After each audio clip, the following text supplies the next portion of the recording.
Yes, it's very nice of you to come and speak to me, and I thought I would tell you a little bit about myself.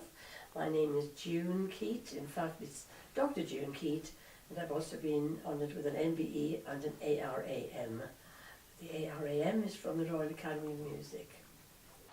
When did you first become interested in music?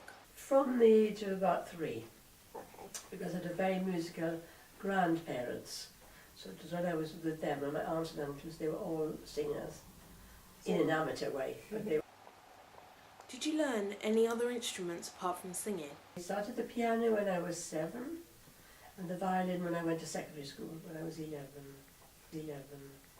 Okay. So you do a choir, yes, that's been running for 22 years, but what made you start it all off? Well, because I was teaching in a comprehensive school for many years, and a number of people said to me, what are you going to do when what are you going to do? You can't stop singing. You must do a choir where other people can join. Because when you're in school, you could only have the students in that school. And although other people knew that there was a good choir there, you could never join it. So I asked my husband, would it be a good idea if we volunteered to run a choir on our own? So we started it.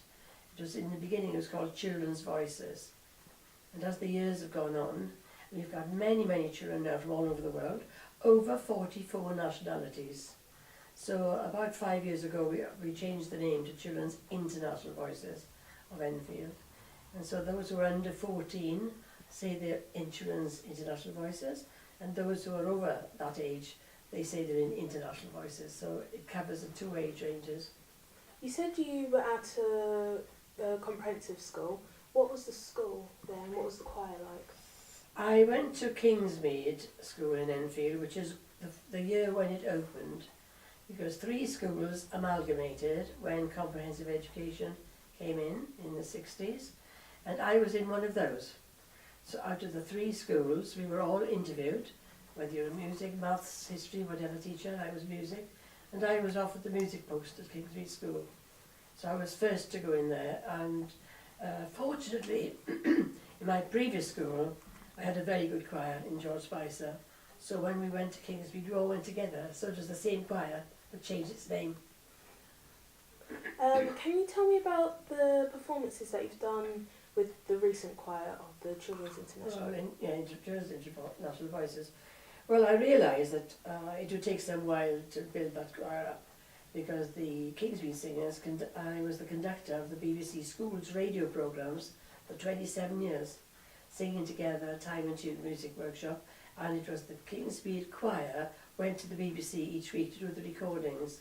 Well, I knew when I started a new choir that they wouldn't be anywhere near ready for that idea. So we thought with, I thought 8 to 12-year-olds. So we had about 8 to 12-year-olds here in my home. And we started a few weeks then, and a few more came, and then we found that there were some lovely rooms in the United Reformed Church in Palmer's Green, and we negotiated that, and we've been there ever since. Do you think music helps people with their confidence? I think if I sat down and really analysed it, there are so many aspects of going to be a musician, and particularly singing. First of all, you've got to make sure people can understand what you're saying, so diction is very important. It's important that you stand well, that you look well, that you feel part of a group. So in all those aspects, you're getting a lot of opportunities to be a performer, or just to go for an interview if you're going to do a job. All those things will come into play if you've been in a choir for years.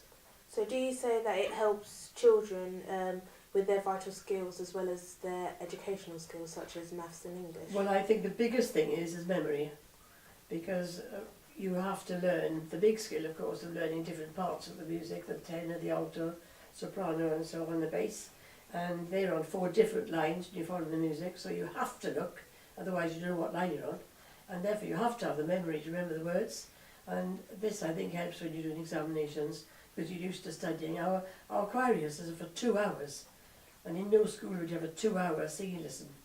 But basically we sing for 2 hours, but with many different pieces.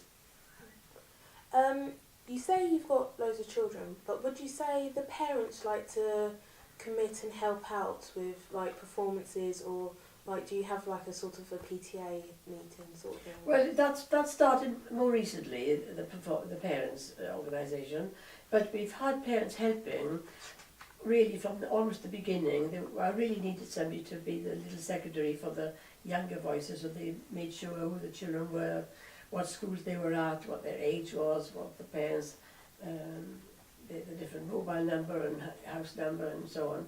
And now the website, where they've got one of those, or where they've got the internet or whatever. So now it's grown to a much bigger style. So instead of us just having about 8 or 10 children, we are over 100 that are actually involved in the music, and then we've got about 20 more that are former musicians that come back from university, or when we're doing any special performances. So would you say that even though there's a big age gap between, let's say, the 4-year-olds to the 25-year-olds, would you say that has a bigger impact on every single one of your students in the choir? Well, I think that they learn certainly by watching the others, and when we bring the younger ones, the little ones, to the choir concert, so they're only 4 to 8 years old, they sit in the concert listening to the 20-year-olds singing. So they listen to all the parts going, the boys with the low voices, and the ones with the high voices, those who want to come and play an instrument, the saxophone or a clarinet, or the banjo or the mandolin. We've got lots of people playing other things, and certainly the piano solos. Because it's all listening skills. All of those are incredibly advanced listening skills.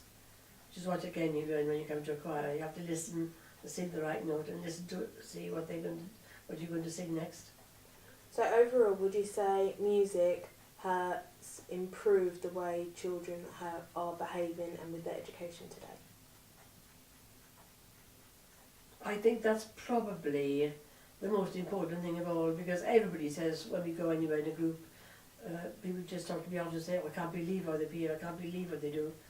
And the thing is, they're all used to being together, all the ages. The older ones play with the younger ones when we're out. We go away for a weekend on a residential course. It's wonderful. It's definitely gives them the feeling of being together and wanting to work and do your best in a group. Okay. I just wanted to say how nice it was to see you, Eloise, from our choir, and I was delighted to speak to you today, and I hope it's been useful. Thank you.